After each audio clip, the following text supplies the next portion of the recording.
Hello everyone, இன்னைக்கு நம்ம பார்க்க போகிற படம் இன்சென்டைன்ஸ். இந்த படத்தை பற்றி நான் சொல்லணும்னா, ஃபர்ஸ்ட் டைம் இந்த படத்தை பார்த்து முடிச்சதுக்கப்புறம் 2 வாரத்துக்கு நான் ஒரு மூட் ஆஃப்லேயே இருந்தேன். காரணம் என்னென்னா, அந்த படம் அவ்வளோ ஹெவியான தாட்டி எனக்குள்ளே கொடுத்தது. இந்த படத்தை பார்க்கறதுக்கு முன்னாடி முதல்ல ஒரு விஷயம் சொல்கிறேன். இதே பலகீனமானவங்க இந்த படத்தை பார்க்கறது தவிர்த்துக்குங்க. அந்த மாதிரி பிரச்சனை இல்லைன்னு சொல்கிறவங்க கண்டிப்பாக இந்த படத்தை பாருங்கள். ஏன்னா இந்த படம் பார்த்து முடிக்கும் போது மஸ்ட் வாட்சான ஒரு மூவியை பார்த்து ஃபீல் உங்களுக்கு கொடுக்கும். வாங்க வீடியோக்குள்ளே போகலாம். படத்தோட ஸ்டார்டிங் சீனில் நிறைய குட்டி குட்டி பசங்களை பிடிச்சி மொட்டை அடிச்சிட்டு இருக்காங்க. அதுல ஒரு பையனை காட்டுறாங்க. அந்த பையனோட காலை காட்டும் போது 3 டாட் வச்சு டேட்டோவை கட்டுறாங்க. கட் பண்ண பிரசன்ட் காட்டுறாங்க. அந்த பிரசன்ட்ல ஒரு லாயரை காட்டுறாங்க. அவரு இந்த உயிர் சொத்து இதெல்லாம் பாதுகாக்கக்கூடியவர். அவர் 2 பேர்த்த மீட் பண்ணி பேசுறாரு. இவங்க 2 பேரும் பிரதர் அண்ட் சிஸ்டர்ஸ். அதுல பையன் பேரு சைபன், பொண்ணு பேரு ஜெயின். எதுக்காக இந்த லாயரை அவங்களை கூப்பிட்டுருக்காங்கன்னா, இவங்க அம்மா ரீசெண்டா தான் இறந்து போயிருப்பாங்க. அவங்க இறக்கறதுக்கு முன்னாடி இந்த 2 பசங்களுக்கும் ஒரு உயில் எழுதி வச்சுட்டு போயிருக்காங்க. அவங்க அம்மா இந்த லாயர் கிட்ட தான் வேலை செஞ்சுட்டு இருந்திருப்பாங்க. அதனால அந்த லாயர் சொல்றாரு, பசங்களா உங்க அம்மா கிட்ட நான் சொன்னேன், எதுக்கு இந்த மாதிரி உயில் எழுதி வைக்கிறீங்க, நானே இந்த மாதிரி பார்த்து பண்ணிக்கலாம்லாம் சொல்லும்போது அவங்க அம்மா அதுக்கு சொல்லியிருப்பாங்க, இல்ல கன்ஃபார்மா என் பசங்களுக்கு இது நீங்க கொடுத்தே ஆகணும்னு சொல்லிட்டு அவங்க அம்மா இந்த உயில் எழுதி வச்சுட்டு போயிருக்காங்க. அந்த உயில தான் இப்போ அந்த லாயர் படிக்க போறாரு. அந்த உயில ஃபர்ஸ்ட் என்ன போட்டிருக்குன்னா, அவங்க இறந்துருப்பாங்களா, நான் இறந்ததுக்கு அப்புறம் எப்படி என்னை அடக்கம் பண்ணணும்னு சொல்லி அவங்க போட்டிருக்காங்க. அதுல எந்த விதமான சவப்பட்டியும் இல்லாம என்னை மண்ணில் தான் அடக்கம் பண்ணணும். அது போக எனக்கு உடம்புல ஒட்டு துணி இல்லாம தான் நீங்க அடக்கம் பண்ணணும். அது போக என் உடம்பு வானத்தை பார்த்த மாதிரி இருக்கக்கூடாது, பூமியை பார்த்த மாதிரி குப்புற படுக்க வச்சுதான் நீங்க என்னை புதைக்கணும். ஏன்னா சத்தியத்தை காப்பாற்றாதவங்கள இந்த மாதிரி தான் புதைக்கணும்னு சொல்லி அந்த உயில எழுதி வச்சிருக்காங்க. அது மாத்திரம் இல்லாம இவங்க 2 பேத்துக்கும் 2 லெட்டர் கொடுக்கப்படுது. ஜெயினுக்கு கொடுக்கப்பட்ட லெட்டர்ல அவங்க அப்பாவை கண்டுபிடிச்சு அந்த அப்பா கிட்ட இந்த லெட்டர் கொடுக்கணும்னு சொல்லி போட்டிருக்கு. அந்த பையன் கிட்ட கொடுக்கப்பட்ட லெட்டர்ல உன் அண்ணனை கண்டுபிடிச்சு உங்க அண்ணன்ட்ட இந்த லெட்டர் கொடுக்கணும்னு சொல்லி போட்டிருக்கு. அந்த பையனுக்கு இந்த விஷயத்துல ஒரு டவுட் வருது. ஏன்னா இவங்க 2 பேரும் சின்ன வயசுலயே இருக்கும்போது இவங்க அப்பா இறந்து போயிருப்பாங்க. அது போக இவங்க ட்வின்ஸா தான் பிறந்திருக்கும். இவங்களுக்கு ஒரு அண்ணன் இருந்த விஷயமே இவங்களுக்கு தெரிஞ்சிருக்காது. இந்த விஷயத்தை இவ்வளவு நாளா மறைச்சு வச்சுட்டு இறந்ததுக்கு அப்புறம் எதுக்கு உயில எழுதி வைக்கணும்னு சொல்லி அவருக்கு ஒரு டவுட் வருது. இவங்க 2 பேரும் அவங்க அண்ணனையும் அப்பாவையும் கண்டுபிடிச்சு இந்த லெட்டர் கொடுத்ததுக்கு அப்புறம் 3வது லெட்டர் அந்த லாயர் கிட்ட இருக்கும். அதுக்கப்புறமா வந்தீங்கன்னா அந்த லாயர் இந்த லெட்டர் உங்களுக்கு படிச்சு காட்டுவாரு சொல்லிட்டு அந்த உயில போட்டிருக்கு. அவங்க பசங்க வேற ஏதாவது அம்மா கொடுத்துருக்காங்களா கேட்கும்போது அந்த லாயர் ஒரு பாஸ்போர்ட்டையும் அவங்க அம்மா கழுத்துல போட்டிருந்த ஒரு செயினையும் கொடுக்குறாங்க. எங்க அம்மா சாகும்போது புத்தி சோதனை இல்லாம இருந்தாங்க, அதனால இந்த லெட்டர் எல்லாம் மறைச்சு வைக்காதீங்க, இப்பவே படிச்சு சொல்லுங்கன்னு சொல்றாரு. அதுக்கு அந்த லாயர் சொல்றாரு, இது லீகலா இருக்கு, கண்டிப்பா கொடுக்க முடியாது, நீங்க இந்த டாஸ்க்கை முடிச்சுட்டு வந்துட்டீங்கன்னா இந்த 3வது லெட்டர் உங்களுக்கு படிச்சு தருவேன்னு சொல்றாங்க. அதுக்கு அவங்க பையன் சொல்லிட்டு போறாங்க, இதனால எங்க அம்மாவையில அப்படிலாம் அடக்கம் பண்ண முடியாது, எங்க அம்மாவை நான் ராணி மாதிரி அடக்கம் பண்ண போறேன்னு சொல்லிட்டு அங்கிருந்து கோவப்பட்டு போறாரு. அந்த சமயத்துல ஜெயின் பாஸ்போர்ட் போட்டு பாக்குறாங்க. அவங்க அம்மாவோட சின்ன வயசு போட்டோலாம் தெரியுது. அப்ப ஜெயின் கேட்கிறா, அங்கிள் நிஜமால எங்களுக்கு அப்பா இருக்காங்களா, இல்ல அம்மா சாகர டைம்ல மென்டல் இஷ்யூல பாதிக்கப்பட்டிருந்தாங்களா, அதனால இப்படி எழுதியிருக்காங்களா சொல்லி கேட்கும்போது அதுக்கு லாயர் சொல்றாரு, யாராவது சாகர டைம்ல இந்த மாதிரி உயிர் எழுதி வைப்பாங்களா, கண்டிப்பா இதுக்குள்ள ஏதோ ஒரு பெரிய விஷயம் இருக்கு, நீங்க முதல்ல போய் இந்த வேலையை பாருங்க சொல்லி அவங்களை அனுப்பி வைக்கிறாங்க. கட் பண்ண அடுத்த சீன்ல ஜெயினை காலேஜில் காட்டுறாங்க. அவ பெரிய மேக்ஸ் ஸ்டூடெண்ட்டாக இருக்கிறனால அங்கே இருக்கிற ப்ரொஃபஸருக்கு அசிஸ்டண்டாக வேற இருக்கா. இந்த லாயர் இந்த மாதிரி பேசினதுல அவளே ஒரு மூட் ஆஃப்ல இருந்து யோசிச்சுட்டு இருக்கும்போது ப்ரொஃபஸர் போய் பாடம் எடுமா சொல்லி சொல்றாங்க. அவளும் போய் பாடம் எடுக்க போறா. அப்போ ஒரு மாதிரியே இவங்க பாடம் எடுக்கிறாங்க. இதை பார்த்து ப்ரொஃபஸர், ஏன் இந்த மாதிரி இருக்கு, இந்த மாதிரிலாம் இருந்தால் ஒழுக்கமா படிக்க முடியாது சொல்லும்போது நடந்த விஷயத்தை எல்லாம் ஜெயின் சொல்றான். சொல்லிக்கிட்டே எங்க அம்மா சொன்ன மாதிரி எங்க அப்பாவை நான் தேடி போறேன்னு சொல்றான். அதுக்கு உங்க அப்பா பத்தின டீட்டெயில்ஸ் எதாவது தெரியுமா கேட்கும்போது எனக்கு எதுவுமே தெரியாது, ஆனா தசராங்கிற ஒரு கிராமத்துல தான் அவர் இறந்தார் நான் கேள்விப்பட்டேன்னு சொல்லி சொல்றான். அதனால நாங்க போறேன்னு சொல்றா. அதுக்கு உங்க அம்மா பத்தின ஏதாவது விஷயம் தெரியுமா ப்ரொஃபஸர் கேட்கும்போது எங்க அம்மா பத்தின விஷயமே எனக்கு பெருசா தெரியாது, ஆனா அவங்க அந்த ஊர்ல தான் பிறந்து வளர்ந்துதான் எனக்கு கேள்விப்பட்டேன்னு சொல்றாங்க. அதுக்கு ப்ரொஃபஸர் சொல்றாரு, நமக்கு எப்பவுமே தெரியாத விஷயத்தை தேடி போறதை விட தெரிஞ்ச விஷயத்தை தேடி போகும்போது தான் தேடி போற விஷயம் சீக்கிரமா கிடைக்கும், அதனால நீ ஃபர்ஸ்ட் உங்க அம்மாவை தேடி போ சொல்லி ப்ரொஃபஸர் சொல்றாரு. யூனிவர்சிட்டி ஆஃப் தசரால தான் அவங்க அம்மா பிரெஞ்சு படிச்சதா அந்த பொண்ணு கேள்விப்பட்டிருப்பா, அதனால அங்க போறதுக்கு தயாராயிட்டு இருக்கா. கட் பண்ண பிளாஷ்பேக் காட்டுறாங்க. அங்க ஜெயின் ஸ்விம்மிங் பூல்ல குளிச்சுட்டு இருக்கா. அவங்க அம்மா மேல உட்காந்துட்டு இருக்காங்க. அவங்க அம்மா கிட்ட ஜெயின் பேசும்போது அவங்க அம்மா எந்த ரியாக்ஷனுமே கொடுக்காம சில மாதிரி உட்காந்துட்டு இருக்காங்க. அப்ப இதைய பார்த்து ஜெயின் அம்மா என்கிட்ட பேசுமா சொல்லி பக்கத்துல போய் பேசும்போது அவங்க எதுவுமே பேசாம எதையோ பார்த்து பயந்த மாதிரி உட்காந்துட்டு இருக்காங்க. இதைய பார்த்து ஜெயின் சீக்கிரமா கூண்டு போய் ஹாஸ்பிட்டல் அட்மிட் பண்றாங்க. அங்க அவங்க பையனும் வராங்க. டாக்டர் செக் பண்ணி பார்த்துட்டு சொல்றாங்க, உங்க அம்மா ஏதோ ஒரு விஷயத்தை பார்த்து பெருசா பயந்துருக்காங்க, நாங்க இந்த மாதிரி ஒரு கேஸ் நாங்க பார்த்ததே இல்லை டாக்டர் சொல்றாரு. இங்க இருந்து இன்னொரு பிளாஷ்பேக் ஆரம்பிக்குது. அவங்க அம்மாவோட பிளாஷ்பேக் தான். இந்த படம் முழுக்க இந்த மாதிரி தான் நான் லினியர் கட்டிங்ல போயிட்டு இருக்கும். நான் சொல்றேன், நீங்க புரிஞ்சுக்குங்க. இந்த சமயத்துல இவங்க அம்மாவோட கதையை காட்டுறாங்க. அவங்க அம்மா பேர் நாவல். அந்த கதையில நாவல் ஒருத்தரை லவ் பண்ணிட்டு இருக்காங்க. அவங்க 2 பேரும் சேர்ந்து ஊர் விட்டு ஓடி போலாம்னு சொல்லி பாக்குறாங்க. காரணம் என்னன்னா அந்த லவ் பண்ணிட்டு இருந்தவர் அகதி. இந்த விஷயத்தை தெரிஞ்சுக்கிட்ட நாவலோட அண்ணனுங்க அவங்கள கையங்களமா பிடிச்சிக்கிட்டு, ஒரு அகதி நீ எப்படி என் தங்கச்சியை லவ் பண்ணி அது ஊர் விட்டு ஓடி போவேன்னு சொல்லிட்டு கொஞ்சம் கூட யோசிக்காம தலையிலேயே சுட்டு கொண்டாடுறாங்க. அதுக்கப்புறம் நாவலையும் கொண்டாடலாம் சொல்லிட்டு அவங்க ட்ரை பண்ணிட்டு இருக்கும்போது டக்குன்னு நாவலோட அம்மா அங்க அவங்கள காப்பாத்தி வீட்டுக்கு கூட்டிட்டு போறாங்க. கூட்டிட்டு போன அவங்கள நாவலை பிடிச்சி அடிக்கிறாங்க. அடிக்கிறாங்க. அடிச்சு எப்படி உனக்கு ஒரு அகதியை லவ் பண்ண தோணுச்சுன்னு சொல்லி கேட்கும்போது அப்பதான் நாவல் சொல்றாங்க அவனோட குழந்தைய வயித்துல வளருதுன்னு சொல்றாங்க. அவங்க அம்மா ஷாக் ஆகி இன்னியும் பிடிச்சி நாவலை திட்டுறாங்க. ஒரு அகதியோட குழந்தைய என்னை வயித்துல வச்சு வளர்ந்துட்டு இருக்கேன்னு சொல்லி திட்டுறாங்க. இப்போ டெலிவரி டைம் வருது. நாவல் குழந்தைய பெற்றுட்டு இருக்கிறாங்க. அது ஒரு ஆம்பளை குழந்தை. அந்த குழந்தையை தூக்கிட்டு போன நாவலோட அம்மா காலுக்கடையில் ஒரு 3 டாட் பச்சையை குத்தி வைக்கிறாங்க. நீ பெரிய தப்பு பண்ணி இந்த குழந்தைய பெற்றுக்கிட்ட, இந்த விஷயம் ஊருக்கு தெரிஞ்சா நமக்கு பெரிய அசிங்கமாயிரும். அதனால இந்த குழந்தைய கொண்டு போய் நான் அனாதை இல்லத்துல விட போறேன். நீ என்ன பண்றேன்னா வெளியே போய் நல்லா படிச்சு பெரிய ஆளானதுக்கு அப்புறம் உனக்கு வேணும்னா இந்த குழந்தைய நீ தேடி கண்டுபிடிச்சிக்கோ சொல்லி அவங்க அம்மா சொல்ல நாவல் அந்த குழந்தைய வாங்கிட்டு ஒரு ப்ராமிஸ் பண்றாங்க. அம்மா உன்னை ரொம்ப லவ் பண்றேன், நான் எப்படி உன்னை விட்டுட்டு போக மாட்டேன், நான் கண்டிப்பா தேடி வந்து உன்னை வளர்ப்பேன், அம்மா பாசத்தை உனக்கு கொடுப்பேன்னு சொல்லிட்டே இருக்கும்போது அந்த குழந்தைய வாங்கிட்டு நாவலோட அம்மா கிளம்பிடுறாங்க. கட் பண்ணா பிரசன்ட்ல ஜெயினை கட்டுறாங்க. அவங்க அம்மா படிச்ச யூனிவர்சிட்டிக்கு போய் அவங்களோட பாஸ்போர்ட் சைஸ் போட்டோவை காமிச்சிட்டு இவங்க இங்க 34 வருஷத்துக்கு முன்னாடி படிச்சவங்க, இவங்களை தெரியுமா சொல்லி ஜெயின் கேட்குறாங்க. இப்போ அங்க இருந்த பொண்ணு சொல்றா, அந்த டைம்ல நான் பிறக்கவே இல்லைங்க, என்னால உங்களுக்கு ஹெல்ப் பண்ண முடியாதுன்னு சொல்றாங்க. அப்போ ஜெயின், நான் ரொம்ப தூரத்துலேருந்து வந்திருக்கேன், ப்ளீஸ் எப்படியாவது எனக்கு ஹெல்ப் பண்ணுங்கன்னு சொல்லும்போது ஒரு ப்ரொஃபஸர் கிட்ட அந்த பொண்ணு அனுப்பி விடுறா. ப்ரொஃபஸர் அந்த போட்டோவை வாங்கி பார்க்கும்போது இந்த பொண்ணு எனக்கு நல்லாவே தெரியுமே, நல்ல டேலண்டான பொண்ணு, இந்த யூனிவர்சிட்டியோட நியூஸ் ரிப்போர்ட்டராக இருந்த பொண்ணு, எனக்கு தெரிஞ்சது அவ்வளோதான் சொல்லிக்கிட்டு அந்த ஃபோட்டோவை பார்க்குறாரு. இந்த ஃபோட்டோவை பார்த்துக்கிட்டே ப்ரொஃபஸர் சொல்கிறாரு, இந்த எழுத்தெல்லாம் பார்த்தாலே தெரியுது இந்த சிட்டிலேயே இருக்கிற ரொம்ப மோசமான ஜெயில் அது, அந்த ஜெயிலில் இருந்தது உங்கள் அம்மா இந்த ஃபோட்டோ எடுத்திருக்காங்கன்னு சொல்லி ப்ரொஃபஸர் சொல்கிறாரு. இதே கேட்ட ஜெயினை அப்படியே அதிர்ச்சியில் யோசிச்சுட்டு இருக்கா. அம்மா என்ன தப்பு பண்ணிட்டு ஜெயிலுக்கு போயிருப்பாங்க, எதுக்காக ஜெயிலுக்கு போயிருப்பாங்கன்னு யோசிச்சுக்கிட்டே இருக்கா. கட் பண்ணால் அவங்க அம்மாவோட ஃப்ளாஷ்பேக் காட்டுறாங்க. அவங்க அம்மா காலேஜில் படிச்சுட்டு இருக்கிற அந்த டைமில் அந்த ஊரில் முஸ்லீம்களுக்கும் கிறிஸ்டியன்களுக்கும் பெரிய சண்டை ஒன்று போயிட்டு இருக்கு. அந்த நாடு கிறிஸ்டின் நாடாக இருக்கிறனால கிறிஸ்டியன்களுக்கு தான் எப்பவுமே சப்போர்ட் பண்ணுவாங்க. அது போக அந்த நாட்டுக்கு ஏதோ ஒரு அகதிகள் வந்தாலும் அவங்கள அடிச்சு துரத்துவாங்க. ஆனால் அந்த அகதிகளுக்கு முஸ்லீம்கள் தான் சப்போர்ட்டாக இருக்காங்க சொல்லிட்டு இந்த முஸ்லீம்களும் அந்த அகதிகளும் சேர்ந்து கவர்மெண்ட்டுக்கு எதிராக ஒரு போராட்டத்தை ஆரம்பிக்கிறாங்க. இந்த மாதிரி விஷயங்கள் நாவலோட ஃப்ரெண்ட்ஸும் பேசிட்டு இருக்கும்போது நாவல் சொல்றாங்க, முதல்ல மனுஷங்களா பார்க்கணும், நானும் ஒரு கிறிஸ்டின் தான், இந்த அகதிகளோட வழி என்னன்னு எனக்கு நல்லாவே தெரியும், முதல்ல இந்த கிறிஸ்டின் கவர்மெண்ட் சரியில்லைன்னு சொல்லி நாவல் பேசிட்டு இருக்கா. இந்த மாதிரி சமயத்தில் இந்த சண்டை ரொம்ப பெருசாயிட்டு போகுது. நாவல் அவங்க அங்கிள் வீட்டில் தங்கி தான் இந்த படிப்புலாம் படிச்சுட்டு இருக்காங்க. அவங்க அங்கிள் கூப்பிட்டு நாவல் கிட்ட சொல்றாங்க, முதல்ல நம்ம இங்கிருந்து கிளம்பணும், நார்த் சைடுலேருந்து முஸ்லீம் படையெடுத்துட்டு வந்துகிட்டே இருக்காங்க, நம்ம இங்கிருந்த சேஃப் கிடையாது, இங்கிருந்து கிளம்பலாம்னு சொல்லி அவங்க அங்கிள் சொல்லும்போது நாவல் சொல்றான், அப்போ என் படிப்பு இந்த லைப்ரரி இதெல்லாம் என்ன பண்ணுறதுன்னு கேட்கும்போது படிப்பெல்லாம் இனிமேல் எதுவும் கிடையாது, முதல்ல இங்கிருந்து கிளம்பலாம் அவங்க அங்கிள் சொல்றாரு. அதான் நாவலுக்கு ஒரு யோசனை வருது, எப்படி இருந்தாலும் நம்ம இங்கிருந்து கிளம்ப தான் போகிறோம், அதுக்குள்ளே நம்ம பையனை கண்டுபிடிச்சி நம்ம கூடயே கூட்டிகிட்டு போயிடலாம் சொல்லிட்டு நாவல் யாருக்கும் தெரியாமல் அங்கிருந்து கிளம்புறாங்க. நாவல் எந்த சைடு பார்த்து போகிறாங்கன்னா நார்த் சைடு பார்த்து போயிட்டு இருக்காங்க. அந்த சைடு தான் முஸ்லீம்கள் அட்டாக் பண்ணிட்டு வந்துட்டு இருக்காங்கன்னு சொல்லிட்டு முதல்ல கேள்விப்பட்டிருப்போம்ல, அந்த சைடு பார்த்துட்டு தான் போகிறாங்க. அது மாத்திரம் இல்லாமல் நாவலோட பழைய வீடு அங்கே தான் இருந்திருக்கும். அங்கே தான் அவங்க ஹஸ்பண்டையும் கொண்டிருப்பாங்க, அந்த குழந்தையும் தத்து கொடுத்துருப்பாங்க. நாவல் ஒரு கிறிஸ்டினுங்கிறனால முஸ்லீம் மாதிரி ஆக்டிங் பண்ணிட்டு அங்கே போகிறாங்க. இவ்வளோ கஷ்டப்பட்டு உள்ளுக்குள்ளே போனோடனே அவங்க ஃபஸ்ட்டு போகிற இடம் எந்த இடம்னா அவங்க ஹஸ்பண்டை கொண்டிருப்பாங்க தெரியுங்களா, அந்த இடத்துக்கு போகிறாங்க. அங்கே போய் கொஞ்சம் நேரம் ஃபீல் பண்ணிவிட்டு அதுக்கப்புறம் அந்த அனாதை இல்லத்துக்கு அவங்க போகிறாங்க. போனோடனே அங்கே வெறும் பொண்ணுங்களாக இருக்காங்க. அப்போ கேட்குறாங்க, இது பெண்களுக்கான அனாதை இல்லாமல் கேட்கும்போது ஆமாம் ஃபஸ்ட்டு பசங்களாம் இருந்தாங்க, ஆனால் பசங்களையும் பொண்ணுங்களையும் இப்போ மாற்றி விட்டுட்டாங்க, அந்த அனாதையில் இன்னும் கொஞ்சம் தூரம் தள்ளி தான் இருக்குது, நேற்றுக்கு நடந்த டெரரிஸ்ட் அட்டாக்ல அந்த அனாதையெல்லாம் பாதிக்கப்பட்டிருக்குன்னு சொன்னோன்னையும் இவங்களுக்கு ஒரு மாதிரி ஆகி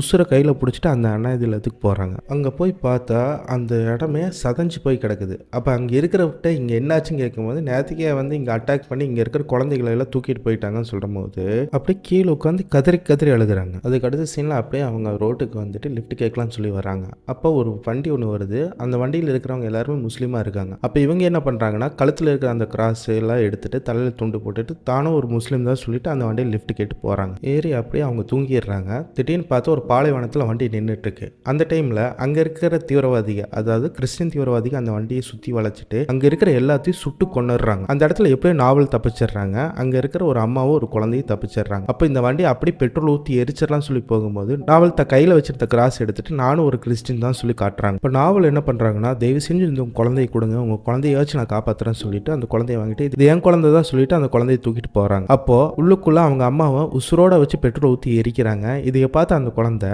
அம்மானு சொல்லி நாவல் கிட்ட இருந்து இறங்கி அந்த வேனை பார்த்து ஓடும்போது ஒரு குழந்தையனு கூட பார்க்காம அந்த குழந்தைய சுட்டு கொண்டாடுறாங்க. இதை பார்த்து நாவல் இது என்ன பண்ணுறதுன்னு தெரியாமல் உட்காந்துட்டு இருக்கும்போது இது பண்ணவங்களோட டிஷர்ட்டில் இது ஆதரிக்கிற மாதிரி ஒரு வசனமும் போட்டுட்டு அந்த லீடரோட ஃபோட்டோவும் போட்டிருக்கு. இதையை பார்த்து நாவலுக்கு செம கோவம் வருது. பண்ணா பிரசன்ட்ல ஜெயினை கட்டுறாங்க. ஜெயினை அங்கேயும் இங்கேயும் சுற்றி ஒரு ஓல்டேஜ் ஹோமை கண்டுபிடிக்கிறாங்க. அது ஒரு கிறிஸ்டின் ஓல்டேஜ் ஹோம். உள்ளுக்குள்ளே போனோடனே ஜெயினுக்கு ஏக போக வரவேற்பு கொடுக்குறாங்க. அப்படியே அவங்க அம்மாவோட ஃபோட்டோ காமிச்சிட்டு எல்லாருமே திட்டி ஜெயினை துரத்தி விடுறாங்க. இவ கிறிஸ்டின் மதத்துக்கு ஒரு இழிவு கொடுத்தவ முதல்ல இங்கிருந்து போக சொல்லி ஜெயினை துரத்தி விடுறாங்க.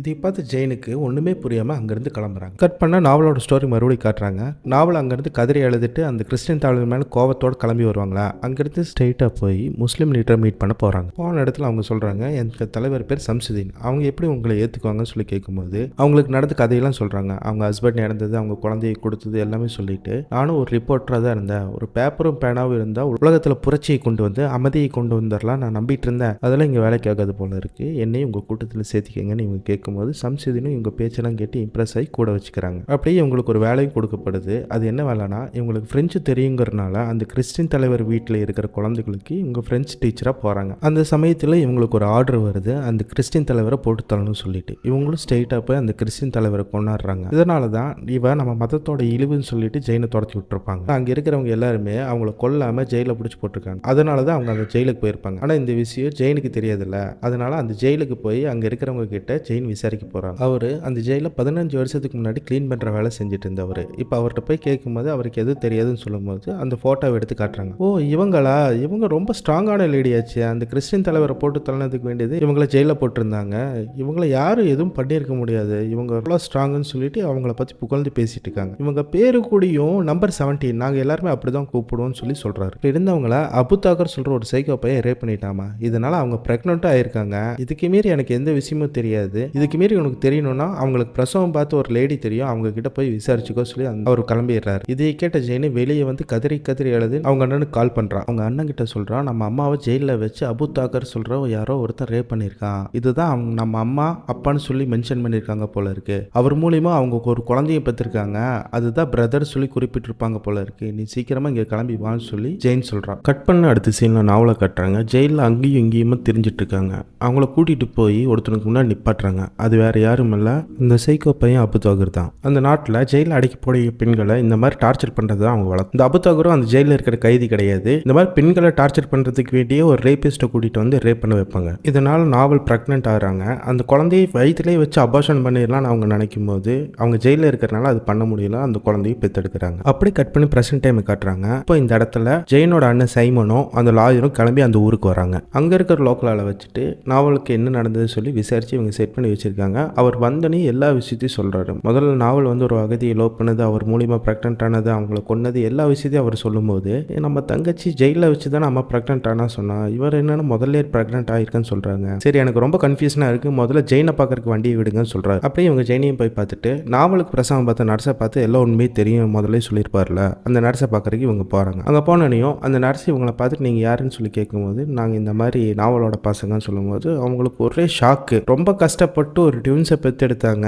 அப்போ கூட அந்த குழந்தையை கொண்டாடலான்னு எல்லாரும் சொல்லும்போது நிற்கிறேன்னு சொல்லி வளர்த்துனாங்க, இப்போ நீங்கள் 2 பேரும் இவ்வளோ பெருசாக வளர்ந்து நிற்கிறீங்கன்னு சொல்லி அவங்க சொல்லும்போது இவங்களுக்கு ஒரே ஷாக் ஆகிறாங்க. அவங்க என்ன நினச்சிருப்பாங்கன்னா இந்த பிரசவமானது மூலயமா அவங்க பிரதரை தான் கண்டுபிடிக்கணும்னு சொல்லி நினச்சிருப்பாங்க. ஆனால் நர்ஸ் இப்படி சொன்னோன்னே இவங்களுக்கு ஒரே ஷாக்காக இருக்குது. அப்போ அந்த ரேபிஸ்ட் மூலியமாக குழந்தை பிறந்தது இவங்க 2 பேர் தானே இவங்களுக்கு கன்ஃபார்மாக ஆகுது. அப்போ அந்த நர்ஸ் சொல்கிறாங்க, ஆமாம் நீங்கள் பிறந்தோடனே உங்களை ஆற்றுல வீசி கொல்லலாம் நினச்சாங்க, நான் தான் சொன்னேன் கஷ்டப்பட்டு நாவல் இந்த 2 குழந்தையை பெற்றெடுத்திருக்கா, இவங்க 2 பேர்த்தையும் நான் பார்த்துக்கிறேன்னு சொல்லி நான் தான் உங்களை வளர்த்தேன்னு சொல்கிறாங்க. அப்போ தான் இவங்களுக்கு புரியுது அம்மா சொன்ன பிரதர் வந்துட்டு ஸ்டார்டிங்கில் அந்த காணாமல் போன பையன் தான் அந்த பிரதர்னு தெரிஞ்சிச்சு. அதுக்கப்புறம் இவங்க எல்லாருமே உட்காந்து பேசுகிறாங்க. இப்போ அப்பா யாருன்னு தெரிஞ்சிச்சு. இப்போ நம்ம கண்டுபிடிக்க வேண்டியது பிரதர் தான். அதுக்கு நம்ம முதல்ல என்ன பண்ணோம்னா, உங்கள் அம்மா முஸ்லீம் இயக்கத்தில் போய் சேர்ந்துருப்பாங்க தெரியுங்களா, அதாவது சம்சுதிங்கிற ஒரு லீடருக்கு கீழே ஒரு இயக்கத்தில் போய் சேர்ந்துருப்பாங்கல்ல, அவர்கிட்ட போய் கேட்டால் அவங்க பையன் யாருங்கிறது அவருக்கு தெரியலாம் சொல்லி இவங்க பேசிகிட்டு இருக்காங்க. ஜெயினோட அண்ணன் சொன்னால் சம்சுதிங்கிறவரோட பெரிய தீவிரவாதி, அவர்கிட்ட போய் நம்ம எப்படி பேச முடியும், அவரை எப்படி நெருங்க முடியும்னு சொல்லி கேட்குறாரு. அந்த லோக்கலால் சொல்கிறான், நீ ஒன்றுமே பண்ணாத, நீ அவங்க இடத்துக்கு போய் நான் தான் சிங்கிங் உமனோட பையன் சொல்லு, அவங்களே சம்சுதீன் கிட்ட உன்னை கூட்டிகிட்டு போவாங்க, ஏன்னா உங்கள் அம்மா ஒரு கிறிஸ்டினாக இருந்து முஸ்லீம்களுக்கு வேண்டி ஒரு கொலையை பண்ணியிருக்காங்க, அவங்க அந்த இடத்துல ரொம்ப ஃபேமஸ்ன்னு சொல்கிறாரு. இந்த லோக்கலால் சொன்ன மாதிரி இவன் பண்ணுறான். இவனையும் கூட்டிகிட்டு போய் சம்சுதீனுக்கு முன்னாடி உட்கார வைக்கிறாங்க. இப்போ இவனும் கேட்குறான், உங்களுக்கு நாவலை தெரியுமா சொல்லி கேட்கும்போது இவரும் புரிஞ்சுக்கிறாரு. இப்போ தான் அவர் சொல்கிறாரு, நீங்கள் உங்கள் அண்ணனை தானே தேடி வந்திருக்கீங்க, தெரிஞ்சது நாங்கள் தான் அந்த ஆர்ஃபனேஜை அட்டாக் பண்ணோம், அவனை பார்த்துனே தெரிஞ்சிச்சு அவர் ரொம்ப ஷார்ப்புன்னு, நாங்கள் அவங்களுக்கு ட்ரைனிங் அவனும் நாங்கள் நினச்ச மாதிரி ட்ரைனிங் ஆனால் அவன் ஒரு ஸ்னைப்பர், நாங்கள் நினச்ச மாதிரி அவன் ஏகப்பட்ட விதத்தை கொண்டு தள்ளனான், என்னென்னு தெரியல அவனுக்கு திடீர்னு அவங்க அம்மா ஞாபகம் வந்துருச்சு, அவங்க அம்மாவை எப்படியாவது அவன் கண்டுபிடிக்கணும்னு சொல்லிட்டு ஏகப்பட்ட இடத்துல ஏகப்பட்ட கொலைகளை பண்ணான், அதனால் அவன் ஃபேஸ் பூரா அவங்க ஊர் பூரா ஒட்டி வச்சுருந்தாங்க, இதை பார்த்து அவங்க அம்மா கண்டுபிடிக்க மாட்டாங்களான்னு அவன் ஏங்கிட்டு இருந்தான். அவன் பாவம், அவங்க அம்மாக்கே அவன் ஃபேஸ் தெரியாதுங்கிற விஷயம் அவனுக்கு தெரியல. இப்படியே அவன் பல கொலைகள் பண்ணிட்டு இருக்கிற காரணத்தினால அவனை பிடிச்சி ஜெயிலில் போட்டாங்கன்னு சொல்கிறாங்க. என்ன ஜெயிலில் போட்டாங்களா, எந்த ஜெயிலுன்னு சொல்லி கேட்கும்போது அந்த ஜெயிலோட பேரும் அவர் சொல்கிறாரு. இந்த ஜெயிலில் தான் அபு தாருக்கு சொல்கிறேன் எங்கள் அப்பாவும் இருந்தாருன்னு சொல்லி அவன் சொல்கிறான். அப்போ அப்படியே அவன் சோகமாக கிளம்பி வந்துட்டு அவன் தங்கச்சியை பார்க்குறான். அவன் தங்கச்சி வந்து என்னாச்சு ஏதாச்சும் சொல்லி கேட்கும்போது அவன் எதுவுமே பேசாமல் ஒரே ஒரு விஷயத்தை மட்டும் தான் சொல்கிறான். 1+1=1ன்னு சொல்கிறான். அவன் தங்கச்சி அப்படியே அதிர்ச்சி ஆடுறான். அப்படியே கட் பண்ணி ஃப்ளாஷ்பேக்கை காட்டுறாங்க. ஸ்டார்டிங் சீனில் நாவல் வந்துட்டு ஒரு விஷயத்தை பார்த்து அப்படியே பயந்துருப்பாங்க தெரியுங்களா? அதாவது அந்த ஸ்விம்மிங் பூலில் இருக்கும்போது அவங்க எதுக்காக அந்த மாதிரி பயந்துருப்பாங்கன்னா, அவங்க குளிச்சுட்டு இருக்கும்போது 3 டாட் வச்சுருக்கிற அந்த காலை பார்த்துருப்பாங்க.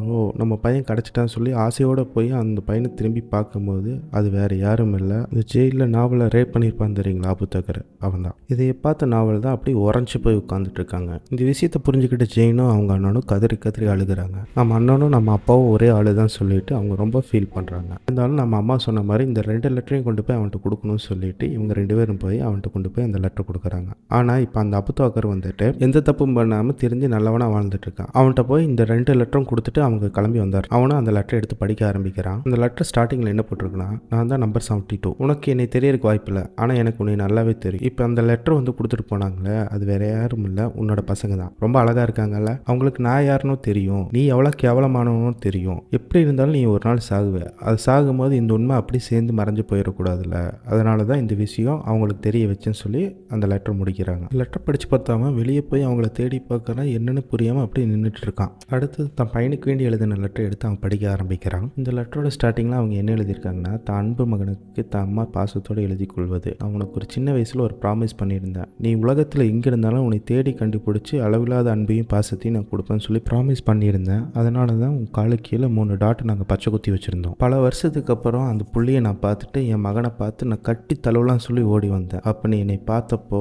உனக்கு என்னை தெரியாது, ஆனால் எனக்கு உன்னை நல்லாவே தெரியும். அந்த நிலைமையில என் எதையுமே சுக்குநூற உடஞ்சிருச்சு. இதையை நினைச்சு நீ எதுவும் கவலைப்படாத, ஏன்னா அம்மா நான் இன்னும் உன்னை நேசிச்சுட்டு இருக்கேன். அந்த காதலுக்கு அளவே கிடையாது. இப்படிக்கு நேவல் உங்க அம்மா நம்பர் 17 சிங்கிங் நும்மன் போட்டிருக்கும். இதை படிச்ச பார்த்து அவனுக்கு என்ன பண்ணணும்னு தெரியாமல் நின்றுட்டு, ஏன்னா அவன் இவ்வளோ கொலைகளையும் இவ்வளோ தப்புகளும் பண்ண காரணமே அவங்க அம்மாவை கண்டுபிடிக்கணும்னு சொல்லி தான். ஆனால் அவன் பண்ண தப்பு அவங்க அம்மாவுக்கே பண்ணியிருக்கு. அவனோட கில்ட்டினஸே அவனை கொல்ற அளவுக்கு அவங்க அம்மா ஒரு லெட்டர் எழுதி வச்சுட்டு போயிருக்காங்க. அங்கேருந்து கட் பண்ண ஜெயினும் அவங்க அண்ணனும் உட்காந்து அந்த லாயர்கிட்ட பேசிட்டு இருக்காங்க. அந்த டாஸ்க்கு கம்ப்ளீட் பண்ணனால 3வது லெட்டர் அவங்களுக்கு கொடுக்குறாங்க. அந்த லெட்டர் எடுத்து அவங்க படிக்கும்போது, என் அன்பு குழந்தைகளுக்கு நேவல் எழுதி கொள்வது. இப்போ உங்களோட புறப்பட ரகசியத்தை நீங்கள் தெரிஞ்சிருப்பீங்க. ஆனால் இது எங்கேருந்து ஆரம்பிச்சதை நீங்கள் யோசிச்சு பார்த்தீங்கன்னா, ஒரு ஜெயிலில் ஒரு ரேபிஸ்ட் கிட்ட இருந்து ஆரம்பிச்சதுன்னு பார்த்தீங்கன்னா இந்த கதையை கொடூரமான கதையாக மாறிடும். இல்லை இது உங்கள் பிரதர் கிட்ட இருந்து நீங்கள் ஆரம்பிச்சிங்கன்னா இந்த கதை ரொம்ப அன்பாகவும் லவ்வாகவும் போயிருப்போம். அதுவும் நான் ஒத்துக்க மாட்டேன். இது எங்கேருந்து ஆரம்பிச்சதுன்னா ஒவ்வொருத்தர்கிட்ட இருக்கிற கோவத்திலேருந்து ஆரம்பிச்சு. நானும் என் ஹஸ்பண்டும் ஊர் விட்டு கல்யாணம் பண்ண போனப்போ